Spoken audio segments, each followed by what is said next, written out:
નમસ્કાર દર્શક મિત્રો. રાજા રજવાડા અને રાજકારણની આ લોકપ્રિય શ્રેણીમાં ગુજરાતની રચના અને એનું ગુજરાત રાજ્ય તરીકે ગઠન થવાની જે આખી ભૂમિકા છે તે સમજાવતી આ ચર્ચામાં આપનું ફરી એકવાર સ્વાગત છે. સૌરાષ્ટ્રનું રાજ્ય કઈ રીતે અસ્તિત્વમાં આવ્યું, એના પહેલા મુખ્યમંત્રી કોણ હતા, બીજા મુખ્યમંત્રી કોણ હતા, એની તવારખની કેટલીક વાતો પહેલા ભાગમાં મેં આપની સામે મૂકી છે. આજે વાત કરવી છે બીજા ભાગમાં. બીજા ભાગમાં શરૂઆત કરીશું જામનગરના જામ સાહેબ. તો જામનગરના જામ સાહેબ ખૂબ જ મહત્વાકાંક્ષી હતા. જામ સાહેબ દ્વારા જામ જૂથ યોજના અમલમાં મૂકવામાં આવી અને આ જામ જૂથ યોજના અંતર્ગત સૌરાષ્ટ્રના 50 રજવાડા જોડાઈને એક ફેડરલ ફ્રન્ટ જામ જૂથ બનાવવાની કોશિશ કરાઈ. સરદાર પટેલ અને ઉછરંગરાય ઢેબર દ્વારા તેનો વિરોધ કરવામાં આવ્યો હતો કે અમે બધાને ભેગા કરવા મથી રહ્યા છીએ, તમે આવી જ બદઇરાદાથી જુનાગઢના નવાબે જુનાગઢને પાકિસ્તાન સાથે જોડવા માટેનું કામ કર્યું હતું, તમે બધા સાથે જોડાવાના બદલે અલગ શું કરવા કરો છો. તો જામ સાહેબની આ યોજના રજવાડાને સંગઠિત કરી એક સાર્વભૌમ સત્તા બનાવવાની હતી, પરંતુ માઉન્ટ બેટન દ્વારા પ્રતિસાદ ન મળ્યો, જેથી એ યોજના પડતી મૂકી. અંતે ભારતીય સંઘમાં આ બધા જે રાજ્યો હતા એમનું વિલીનીકરણ થયું. સૌરાષ્ટ્રના નાના મોટા રજવાડાને ભેગા કરી 15 ફેબ્રુઆરી 1948ના દિવસે જામનગરના લાલ બંગલામાં એક સંઘ બનાવવામાં આવ્યું, જેનું નામ અપાયું યુનાઇટેડ સ્ટેટ્સ ઓફ કાઠિયાવાડ. કાઠી દરબાર, એના ઉપરથી કાઠીઓની ભૂમિ, એમનું વતન એટલે કાઠિયાવાડ, જે પછીથી ઓળખાયું યુનાઇટેડ સ્ટેટ્સ ઓફ સૌરાષ્ટ્ર. આમ સૌરાષ્ટ્રને ભારતીય સંઘમાં 15 એપ્રિલ 1948ના દિવસે ભેળવી દેવામાં આવ્યું અને તેને બી પ્રકારનું રાજ્ય બનાવવામાં આવ્યું. સૌરાષ્ટ્રની રાજધાની રાજકોટ રાખવામાં આવી. તેના પ્રથમ મુખ્યમંત્રી ઉછરંગરાય ઢેબર. આપણે જોયું તેમ બીજા મુખ્યમંત્રી હતા રસિકલાલ પરીખ. બળવંતરાય મહેતા સૌરાષ્ટ્ર રાજના ઉપમુખ્યમંત્રી હતા. જામનગરના રાજવી દિગ્વિજયસિંહને રાજ પ્રમુખ અને ભાવનગરના રાજવી ને ઉપરાજ પ્રમુખ બનાવવામાં આવ્યા. સૌરાષ્ટ્રના 5 જિલ્લા હતા. અમરેલી ત્યારે ગાયકવાડ પંથકનો ગાયકવાડી શાસનનો ભાગ હતું, એટલે અમરેલી મુંબઈ રાજ્યમાં ગાયકવાડી શાસન ભળ્યું, એની સાથે ભળી ગયું હતું. પણ એ સિવાયના 5 જિલ્લા હતા. હાલાર, જેમાં અત્યારનો જામનગર અને દેવભૂમિ દ્વારકા જિલ્લો આવે. ઝાલાવાડ, જેમાં સુરેન્દ્રનગર જિલ્લો આવે. સોરઠ, અત્યારનો જુનાગઢ અને ગીર સોમનાથ જિલ્લો આવે. ગોહિલવાડ, ભાવનગર જિલ્લો આવે. અને મધ્ય સૌરાષ્ટ્ર, અત્યારનો રાજકોટ અને મોરબી જિલ્લો આવે. આમ 1948 થી 1956 એટલે 8 વર્ષ સુધી સૌરાષ્ટ્ર બી કક્ષાના અલગ રાજ્ય તરીકે પ્રસ્થાપિત રહ્યું. 1956 થી 1960 સુધી તે બૃહદ મુંબઈ રાજ્યનો એટલે દ્વિભાષી મુંબઈ રાજ્યનો ભાગ બન્યું અને 1960 થી ગુજરાત રાજ્યનું અભિન્ન અંગ બન્યું. એમ સૌરાષ્ટ્રે રાજકારણના ક્ષેત્રે પોતાના ગઠન અને સંગઠનના વિવિધ પ્રયોગો જોયા. પહેલા એક સ્વતંત્ર રાજ્ય તરીકે યુનાઇટેડ સ્ટેટ્સ ઓફ કાઠિયાવાડ અને યુનાઇટેડ સ્ટેટ્સ ઓફ સૌરાષ્ટ્ર તરીકે અસ્તિત્વમાં આવ્યું. પછી 1956 થી દ્વિભાષી મુંબઈ રાજ્યમાં ભળ્યું અને 1960માં ગુજરાતનું રાજ્ય અલગ થયું ત્યારે ગુજરાતમાં ભળ્યું. 9 નવેમ્બર 1947 જુનાગઢ ભારતીય સંઘમાં જોડાયું. 15 જાન્યુઆરી 1948 ભાવનગર ભારતીય સંઘમાં જોડાયું. 15 એપ્રિલ 1948ના દિવસે જુનાગઢ, ભાવનગર, જામનગર, રાજકોટ, પાલીતાણા, વાંકાનેર, વડિયા, ધ્રાંગધ્રા, લાઠી, કોટડા સાંગાણી જેવા રાજ્યો સાથેનો સંઘ ભારતીય સંઘમાં જોડાઈ યુનાઇટેડ સ્ટેટ ઓફ સૌરાષ્ટ્ર બન્યું. કચ્છના ભારતીય સંઘ સાથેના જોડાણ વિશે વાત કરીએ તો 4 મે 1948ના દિવસે કચ્છનું જોડાણ મહારાવ મદનસિંહ દ્વારા ભારતમાં કરવામાં આવ્યું. 4 મે 1948 કચ્છને ભારતીય સંઘમાં સી રાજ્યનો એટલે કેન્દ્ર શાસિત પ્રદેશ આપણે જેને અત્યારે કહીએ છીએ તેઓ દરજ્જો આપવામાં આવ્યો. એટલે ત્યાં કમિશનર અથવા લેફ્ટનન્ટ ગવર્નર નું રાજ્ય સ્થાપવામાં આવ્યું અને 1956માં કચ્છને પણ મુંબઈ રાજ્યમાં ભેળવી દેવામાં આવ્યું અને 1960થી ગુજરાત દ્વિભાષી મુંબઈમાંથી અલગ પડ્યું ત્યારથી કચ્છ ગુજરાતનું અભિન્ન અંગ બન્યું. હવે જોઈએ વડોદરા રાજ્યનો ભારતીય સંઘ સાથેના વિલીનીકરણનો ઇતિહાસ. વડોદરા રાજ્યમાં ગાયકવાડ રાજવીઓ દ્વારા શાસન કરવામાં આવતું હતું. ભારતની સ્વતંત્રતા સમયે વડોદરામાં રાજશાસનની ધુરા પ્રતાપસિંહ ગાયકવાડ પાસે હતી. વડોદરામાં પ્રજામંડળની આગેવાની જીવરાજ મહેતા દ્વારા લેવામાં આવી હતી. 1 મે 1949ના દિવસે પ્રતાપસિંહ રાવ દ્વારા વડોદરા રાજ્યનું ભારતીય સંઘમાં વિલીનીકરણ કરવા માટેની સંમતિ આપવામાં આવી. વડોદરા રાજ્યને આ જ દિવસે મુંબઈ પ્રાંતમાં ભેળવવામાં આવ્યું. એટલે 1 મે 1949ના દિવસે. 1 મે 1960ના દિવસે વડોદરા ગુજરાત રાજ્યનું એક અભિન્ન અંગ બન્યું અને આજે ગુજરાતનું એ ભાગ છે. આમ સૌરાષ્ટ્ર બી પ્રકારનું રાજ્ય બન્યું.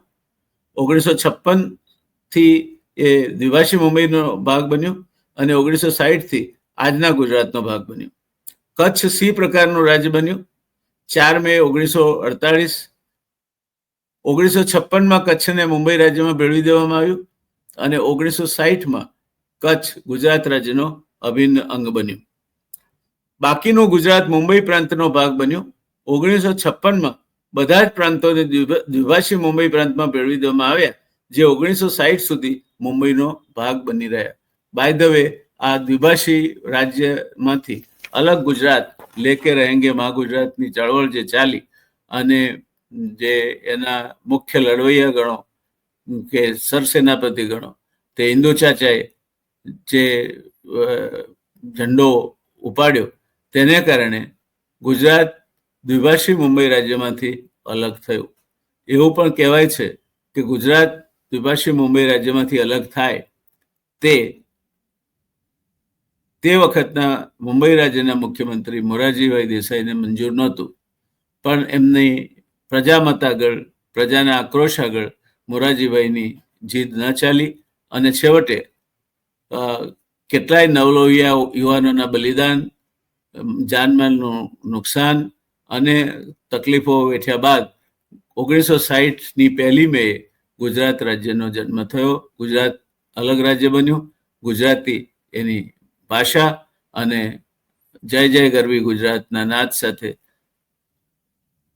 1 મે 1960ના સૂરજના ઉગતા કિરણે, ઉગતી પ્રભાતે ગાંધી આશ્રમમાં પહેલા ગવર્નર ગુજરાતના મેદી નવાઝ જંગ સાહેબના હાથે ગુજરાતના પ્રથમ મુખ્યમંત્રી ડૉક્ટર જીવરાજભાઈ મહેતાને મુખ્યમંત્રી પદના શપથ લેવડાવવામાં આવ્યા અને ગુજરાત અલગ રાજ્ય તરીકે જીવરાજ મહેતા પ્રધાનમંડળ અને એના શાસન હેઠળ અસ્તિત્વમાં આવ્યું. દોસ્તો, બીજી પણ એક વાત ધ્યાનમાં રાખવા જેવી છે કે ગુજરાત અલગ રાજ્ય બન્યું ત્યારે પણ ગુજરાતીઓની એક લાગણી હતી કે કાં તો મુંબઈને કેન્દ્ર શાસિત પ્રદેશ બનાવવામાં આવે અથવા તો મુંબઈને ગુજરાતમાં ભેળવવામાં આવે, કારણ કે મુંબઈના વિકાસમાં ગુજરાતીઓનો બહુ મોટો ફાળો હતો. મુંબઈમાં ગુજરાતીઓનું રોકાણ, ગુજરાતીઓએ મુંબઈમાં કરેલી સખાવતો અને ગુજરાતીઓએ મુંબઈમાં આપેલા વિકાસના માટેના યોગદાનને લક્ષ્યમાં લઈ આ જેને આજે આપણે કમર્શિયલ કેપિટલ ઓફ ઇન્ડિયા કહીએ છીએ, ભારતનું વાણિજ્ય મહાનગર, રાજનગર કહીએ છીએ, એ મુંબઈ ગુજરાતમાં ભળે એવી અપેક્ષા હતી. એ અપેક્ષા બર ના આવી અને મુંબઈ મહારાષ્ટ્રને આપવાનું નક્કી થયું. ત્યારે ગુજરાત પાસે માથાદીઠ ખેડાણ લાયક 1 એકર કરતાં પણ ઓછી જમીન હતી. મહીથી દમણગંગા સુધીની બારમાસી નદીઓ સિવાય કોઈ બારમાસી નદી નહોતી. ત્યાર પછી ઉદ્યોગોની દ્રષ્ટિએ ગણ્યા ગાંઠ્યા ઉદ્યોગો, મોટા ઉદ્યોગો વડોદરા, સુરત, અમદાવાદ, રાજકોટ, સુરેન્દ્રનગર, ભાવનગર, જામનગર જેવા કેન્દ્રોમાં કેન્દ્રિત હતા. ઝાઝો ઔદ્યોગિક વિકાસ હતો નહીં. ઔદ્યોગિક વિકાસની દ્રષ્ટિએ ગુજરાત દેશમાં 8મા નંબરે હતું. માથાદીઠ ખેડાણલાયક જમીનની દ્રષ્ટિએ ગુજરાત પાસે 1 એકર કરતાં ઓછી માથાદીઠ ખેડાણલાયક જમીન હતી અને એટલે ગુજરાતે મુંબઈ પોતાની પાસેથી છીનવાઈ જવાને કારણે જે આઘાત લાગ્યો તેના પ્રતિસાદ રૂપે ગુજરાતે ઔદ્યોગિક વિકાસને વિકાસ માટેની નો રાજમાર્ગ કંડારવાના સાધન તરીકે વાપરી ઔદ્યોગિક વિકાસના રસ્તે ગુજરાત આર્થિક વિકાસ સાધે તે માટેના પ્રયોગો કર્યા. કંડલા બંદર ગુજરાતને મળ્યું. ત્યાર પછી ઘણા લાંબા સમય સુધી ગુજરાત પાસે કોઈ મોટા બંદરો નહોતા. ગુજરાત પાસે અમદાવાદ હતું, જેને મેન્ચેસ્ટર ઓફ ઇન્ડિયા તરીકે ખ્યાતિ પ્રાપ્ત હતું. 80 કરતાં વધારે ટેક્સટાઇલ મિલો ના ભૂંગળા અમદાવાદમાં ધુમાડા ઓગતા હતા અને એ સતત ચાલ્યા કરતી કાપડની મિલોએ એક બીજી પ્રવૃત્તિને જન્મ આપ્યો. એનું નામ હતું મજૂર મહાજન સંઘ. એ મજૂર મહાજન સંઘે પણ ખમતીધર નેતાઓ આપ્યા. ખંડુભાઈ દેસાઈનું નામ એમાં આવે, શ્યામાપ્રસાદ વસાવડાનું નામ આવે એમાં, અરવિંદભાઈ બુચનું નામ આવે એમાં ભાઈ સોમનાથભાઈ દવેનું નામ આવે. આવા ખમતીધર નેતાઓના શિરમોર સમા ભારતના બે વખત કામચલાઉ વડાપ્રધાન રહી ચૂકેલા માનનીય શ્રી ગુલઝારીલાલ નંદા પણ મજૂર મહાજનના આગેવાન તરીકે પોતાની જાહેર જીવનની કારકિર્દી શરૂ કરી અને છેક કાર્યકારી વડાપ્રધાનના ઉચ્ચ હોદ્દા સુધી એક વખત નહીં પણ બે વખત પહોંચ્યા. દેશના ગૃહમંત્રી પણ રહ્યા અને રેલવે અને પર્યટન વિભાગના મંત્રી પણ રહ્યા. આમ મજૂર મહાજને ગુજરાતને શાંત મજૂર સંબંધો, જેનો પાયાનો સિદ્ધાંત હતો વિવાદ નહીં, સંવાદ, માલિક, મજૂર અને મૂડી ત્રણેયની એક ચોક્કસ ભૂમિકા છે, એ મહાત્માજીએ બધાને સમજાવ્યું અને કહ્યું કે આ ત્રણમાંથી એક પણ બરાબર નહીં જળવાય તો તમારું કામ નહીં ચાલે. એટલે તમે હડતાલો પાડશો, ભાંગફોડ કરશો, કામ અટકાવશો, એનાથી નથી શેઠિયાઓનું ભલું થવાનું, નથી મજદૂરોનું ભલું થવાનું, નથી તમારા ઉદ્યોગનું ભલું થવાનું. એટલે Majoor Mahajan textile Ahmedabad textile labour association એ અસ્તિત્વમાં આવ્યું. શંકરલાલ બેન્કર અને અનસુયાબેન એના પ્રણેતા અને સ્થાપક હતા. અને એવી પ્રથા પાડવામાં આવી કે માલિક સાથે મતભેદ થાય, મૂડી સાથે મતભેદ થાય મજૂરને, તો પહેલું એનું કામ મજૂર મહાજનના પ્રતિનિધિ અને માલિકના પ્રતિનિધિ સાથે બેસે, સંવાદ કરે અને સંવાદથી એનો ઉકેલ લાવવાનો પ્રયત્ન કરે. સંવાદથી જો ન ઉકલે વિવાદ, તો પછી લવાદ તરીકે કોઈ પ્રતિષ્ઠિત માણસનું નામ સૂચવવામાં આવે અને એ જે ચુકાદો આપે તે સૌને શિરોમાન્ય રહે. આ રીતે ગુજરાતના મજૂર સંબંધોનો પાયો મજૂર મહાજને એટલો મજબૂત રીતે નાખ્યો કે ગુજરાત એના શાંત અને સૌહાર્દપૂર્ણ મજદૂર સંબંધો માટે જાણીતું બન્યું. અને એ જ મુખ્ય કારણ છે કે જ્યારે મુંબઈમાં એક પછી એક ઉદ્યોગો દત્તા સામંત અને આરજે મહેતાની ઉગ્રતાવાદી યુનિયન પ્રવૃત્તિના ત્રાસથી હિજરત કરી રહ્યા હતા, ઘણા મોટા પાયે એ હિજરતનો ફાયદો ગુજરાતને થયો અને ગુજરાત 8મા નંબરનું ઔદ્યોગિક રીતે વિકસિત રાજ્ય હતું, ત્યાંથી આગળ વધીને બીજા નંબરે અને કાળક્રમે 1990 સુધીમાં પહેલા નંબરે પહોંચ્યું. માત્ર ટેક્સટાઇલની ઉત્પાદન કરતું ગુજરાત રાજ્ય હતું, તેના બદલે ગુજરાત ફાર્માસ્યુટિકલ ક્ષેત્રે, ડાઇઝ એન્ડ ઇન્ટરમીડિયેટ ક્ષેત્રે, પેટ્રોકેમિકલ્સ ક્ષેત્રે, પ્લાસ્ટિક ક્ષેત્રે, રિફાઇનરી ક્ષેત્રે અને પાવરલૂમ ક્ષેત્રે તેમજ હીરા ઉદ્યોગ ક્ષેત્રે, પ્લાસ્ટિક પ્રોસેસિંગના ક્ષેત્રે, મશીન ટૂલ્સના ક્ષેત્રે, ડીઝલ એન્જિન્સના ક્ષેત્રે, આવા અનેક ક્ષેત્રે ગુજરાતે ડાયવર્સિફાઈડ, જેને કહેવાય કે વિસ્તૃત પાયાવાળો ઔદ્યોગિક વિકાસ સાધીને ગુજરાતના આર્થિક વિકાસનો મજબૂત પાયો નાખ્યો, જેના આજનું ગુજરાતના જે આપણે બધા છીએ, આપણે બધા જ એના લાભાર્થી છે. એનો પાયો નાખનારોને આપણે યાદ કરીએ, વંદન કરીએ, એમને આપણા શ્રદ્ધાસુમન અર્પીએ અને એની સાથે જ ગુજરાતના રાજકીય ઇતિહાસની રચનાના આ પ્રકરણની પૂર્ણાહુતિ આપણે અહીંયા કરીએ છીએ. ગુજરાતનો રાજકીય ઇતિહાસ જ્યાં સુધી આલેખાયેલો રહેશે, અને યાવશ્ચંદ્ર દિવાકરો ઇતિહાસ તો રહેતો જ હોય છે, ત્યારે આ જાણવું કોઈને પણ માટે રસપ્રદ થઈ પડશે. હર્બર્ટ સ્પેન્સર નામના એક વિખ્યાત ઇતિહાસકારે કહ્યું છે કે history remembers those who remember the history. ઇતિહાસ એમને જ યાદ રાખે છે જે ઇતિહાસને યાદ રાખે છે. ઇતિહાસ તમને એ પણ ભાન કરાવે છે, હિસ્ટ્રી રિપીટ્સ ઇટસેલ્ફ. ઇતિહાસ પુનરાવર્તિત થાય છે. એટલે એક ભૂલ કરી હોય અને એમાંથી તમે નહીં શીખો તો એનું એ જ ફરીવાર થશે.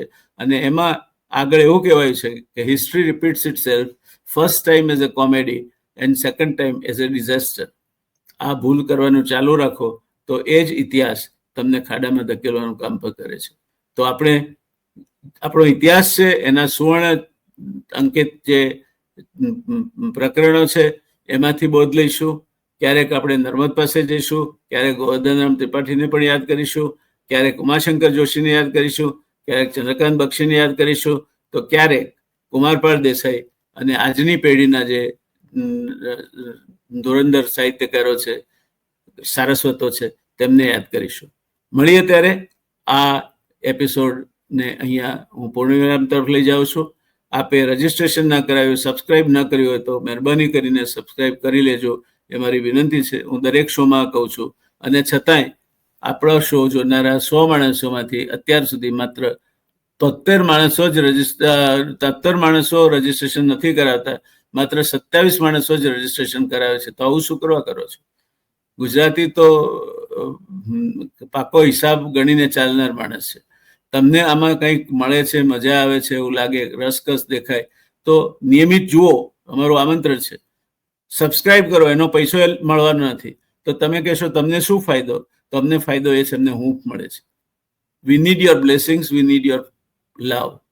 અને એટલા માટે થઈને તમે અને તમારા વર્તુળમાં જેટલા વધારે મિત્રો આ આયામ સાથે જોડાય એટલો ગુજરાતના ઇતિહાસને અને ગુજરાત ઇતિહાસ સિવાયના પણ બીજા પાસાઓને આપણે ઘરે ઘરે લઈ જવાનો જે આયામ શરૂ કર્યો છે તે લઈને આગળ ચાલીશું.